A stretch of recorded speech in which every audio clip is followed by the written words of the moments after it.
ទះនេះស័ក្តិសមសម្រាប់ពួកខ្ញុំណាស់សូម្បីក្នុងយល់សពក៏មិនធ្លាប់សម័យថាមានផ្ទះធំស្អាតបែបនេះដែរបើផ្ទះនេះលក់ក្នុងតម្លៃធូរពួកខ្ញុំនឹងទិញផ្ទះនេះសង់នៅថ្ងៃប្រភ្នូលតាមលឿងមានម្ចាស់2ស្លាប់3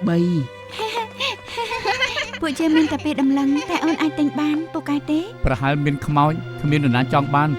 ទើបលក់ថោកហើយឲ្យជាពាក់ទៀតអូនមិនជឿរឿងខ្មោចទេ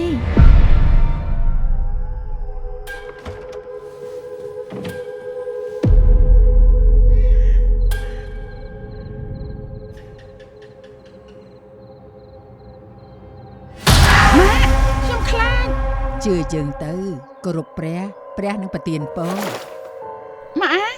យប់មិញខ្ញុំឃើញស្រមោលស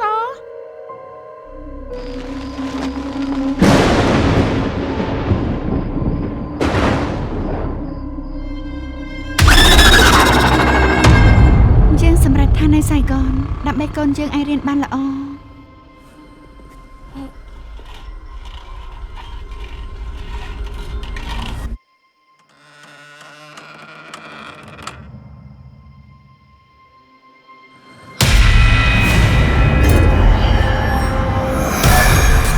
យើងប្រាប់ហើយថាផ្ទះនេះមានខ្មោចនេះជាផ្ទះខ្ញុំ